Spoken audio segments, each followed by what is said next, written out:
नमस्कार, good morning, जोहार। मैं चुन स्वागत है झारखंडी हिंदी न्यूज में। तो चलिए जानते हैं आज की ताजा और महत्वपूर्ण खबरों को।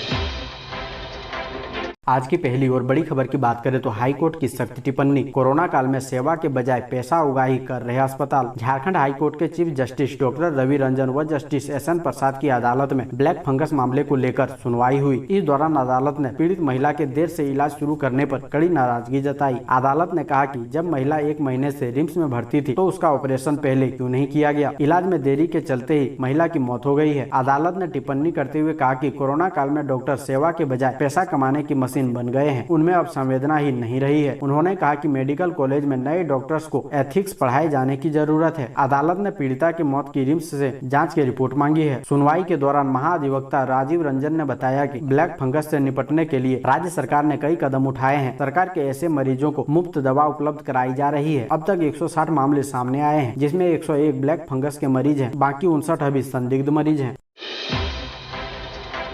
अगली बड़ी खबर की बात करें तो मुख्यमंत्री ने अमीन की पढ़ाई शुरू करने की दी सलाह। विश्वविद्यालय के नए भवन का किया ऑनलाइन उद्घाटन। राजस्व विभाग की समीक्षा में यह बात सामने आई है कि झारखंड में अमीन के हजारों पद खाली हैं, इसकी पढ़ाई नहीं होती। BBMKU से आग्रह है कि अमीन की पढ़ाई चालू कराएं ताकि युवाओं को नौकरी मिले। यह कहना था झारखंड के मुख्यमंत्री हेमंत सोरेन का। वे बतौर विशिष्ट अतिथि विनोद बिहारी मोतो कोयलांचल विश्वविद्यालय के पहले दीक्षांत समारोह को रांची से ऑनलाइन संबोधित कर रहे थे। उन्होंने BBMKU के नए प्रशासनिक भवन का ऑनलाइन शिलान्यास किया। मुख्यमंत्री हेमंत सोरेन ने कहा कि राज्य के 500 छात्रावासों को सुसज्जित करने की सरकार ने योजना बनाई है। राज्य के छात्र विदेशों में पढ़ाई कर सके, इसके लिए जयपाल सिंह मुंडा छात्रवृत्ति योजना शुरू की गई है। अगली बड़ी खबर की बात करें तो परिवहन मंत्री चंपई सोरेन ने सरायकेला सदर अस्पताल में ऑक्सीजन प्लांट का किया शिलान्यास। गुरुवार को परिवहन मंत्री सह कल्याण मंत्री चंपई सोरेन ने सदर अस्पताल सरायकेला में ऑक्सीजन प्लांट का शिलान्यास किया। इस दौरान मंत्री चंपई सोरेन ने सदर अस्पताल सरायकेला में नवनिर्मित बच्चों का वार्ड एवं अस्पताल में पाइपलाइन युक्त 80 ऑक्सीजन युक्त बेड का शुभारंभ किया। कार्यक्रम के दौरान मंत्री चंपई सोरेन ने कोरोना संक्रमण के संभावित तीसरी लहर से बच्चों के सुरक्षा हेतु बनाए गए SNCU वार्ड, पेडियाट्रिक वार्ड एवं अस्पताल में पाइपलाइन ऑक्सीजन युक्त बेड वार्ड का निरीक्षण किया गया। दोस्तों, अभी तक वीडियो को लाइक नहीं किए हैं तो कृपया करके लाइक जरूर करें। अगली बड़ी खबर की बात करें तो राज्यपाल ने कहा दीक्षांत समारोह का मतलब शिक्षा का अंत नहीं बल्कि आरंभ है। विनोद बिहारी मोतो कोयलांचल विश्वविद्यालय के दीक्षांत समारोह को संबोधित करते हुए राज्यपाल सह कुलाधिपति रमेश बैस ने कहा कि BBMKU के इस प्रथम समारोह को लेकर उन्हें प्रसन्नता है। यह प्रसन्नता तब अधिक होती जब कोरोना संक्रमण नहीं होता, तब वे भी छात्र छात्राओं के बीच सम्मिलित हो पाते। छात्रों के चेहरे पर मुस्कान और खुशहाली दीक्षांत समारोह की गरिमा को और बढ़ा देती है। प्राकृतिक और खनिज संपदा से परिपूर्ण झारखंड में विकास की असीम संभावनाएं हैं। भौतिक जानकारी के बिना इसका समुचित उपयोग नहीं जो सकता है। ऐसे में विश्वविद्यालय की अहम भूमिका होती है। विश्वविद्यालय ज्ञान का केंद्र होते हैं। ऐसे शिक्षण संस्थान भविष्य को गढ़ने का काम करते हैं। ज्ञान और सूचना के विधिक आयामों के जरिए ही विकास की गति को और तीव्र किया जा सकता है। अगली बड़ी खबर की बात करें तो लोहरदगा में पुलिस को टारगेट कर नक्सलियों ने बिछाए कैन बम, समय रहते 2 IED बम किया बरामद। झारखंड के लोहरदगा जिला अंतर्गत पेशरार थाना क्षेत्र के चैनपुर पेशरार रोड में कादो झरिया टोली के पास CRPF 158 बटालियन एवं जिला पुलिस के जवानों ने 2 IED कैन बम बरामद किया है। पुलिस द्वारा कैन बम बरामद करने से एक बड़ा हादसा टल गया है। सूत्रों से मिली जानकारी के अनुसार दोनों कैन बम पुलिस को उड़ाने के लिए नक्सलियों ने रास्ते में लगा रखा था। नक्सलियों की टो में निकली पुलिस को इसकी जानकारी समय रहते मिल गई तथा दोनों कैन बमों को निकालकर जंगल में ही डिफ्यूज कर दिया गया। बताया जाता है कि पिछले कुछ समय से उग्रवाद प्रभावित इलाकों में पुलिस की गश्ती बढ़ी है, जिसको देखते हुए नक्सलियों ने पुलिस को नुकसान पहुंचाने के उद्देश्य से जगह जगह पर बम लगा दिया है।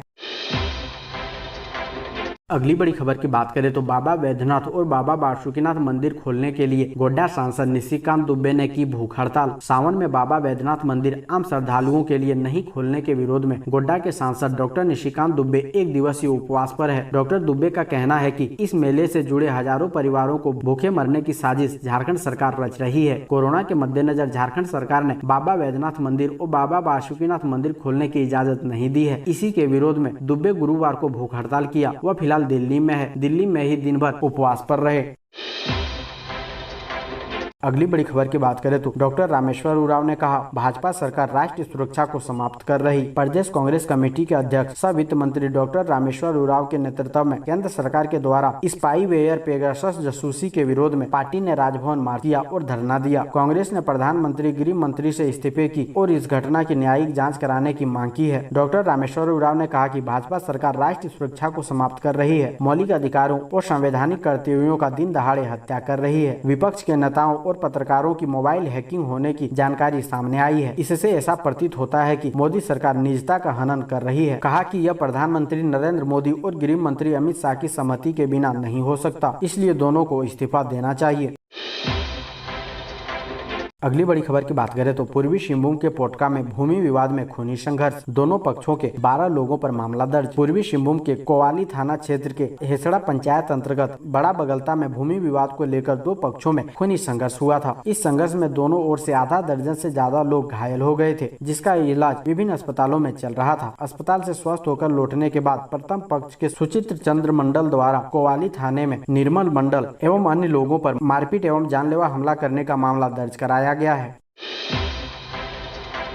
अगली बड़ी खबर की बात करें तो कुणाल सारंगी का हेमंत सोरेन पर पलटवार, बोले केंद्र को कोसने के बजाय झारखंड की रिपोर्ट सार्वजनिक करें। भाजपा के प्रदेश प्रवक्ता एवं पूर्व विधायक कुणाल सारंगी ने कहा कि केंद्र सरकार ने देश के विभिन्न राज्य और केंद्र शासित प्रदेशों की रिपोर्ट के आधार पर कहा है कि ऑक्सीजन की कमी से मौत नहीं हुई है। अगर यह गलत है तो झारखंड सरकार अपनी रिपोर्ट सार्वजनिक करे कि आखिर उसने क्या रिपोर्ट भेजी है। महज प्रेस रिलीज जारी कर केंद्र सरकार पर गैर जिम्मेदाराना रवैया अपनाने की बात कहना सही मायने में खुद गैर जिम्मेदाराना व्यवहार अख्तियार करने जैसा है। पूर्व विधायक कुणाल सारंगी ने कांग्रेस समेत अन्य विपक्षी दलों के इस मुद्दे पर केंद्र सरकार को कटघरे में खड़ा करने को लेकर हैरानी जताई है।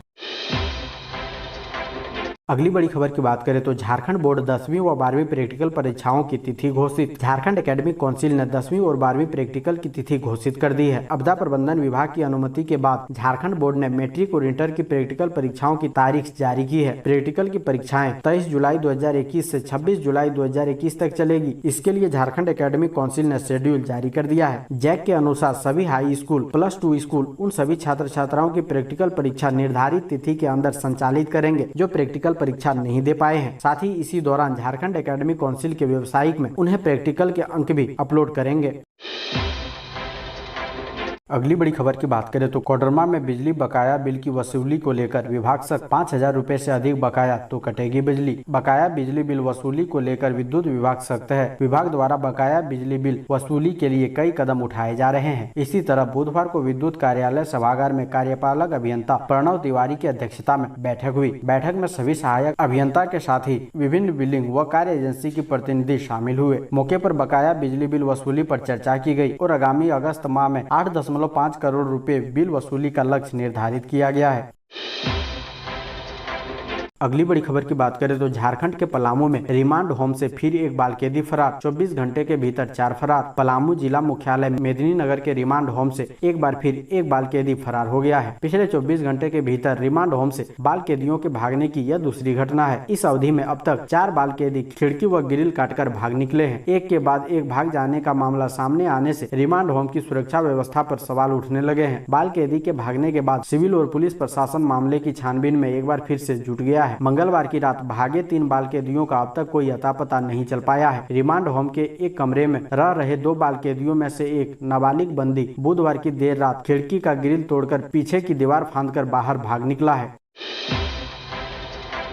अगली बड़ी खबर की बात करें तो काम दिलाने के नाम पर 3 नाबालिग लड़कियों को बंधक बनाकर किया रेप। झारखंड की राजधानी रांची से 3 लड़कियों के साथ रेप का मामला सामने आया है। आरोप है कि काम दिलाने के बहाने इन लड़कियों को उत्तर प्रदेश ले जाया गया, फिर उसके साथ दुष्कर्म किया गया। इस संबंध में IFI संस्था रांची की कुमुदिनी केरकट्टा और अपर्णा बाड़ा ने बताया कि तीनों नाबालिग को उत्तर प्रदेश के गोंडा जिले के बेनीपुर मनकापुर से बरामद कर पिठोरिया लाया गया है। पीड़ित लड़कियों ने पुलिस को बताया कि उसके साथ दुष्कर्म किया गया।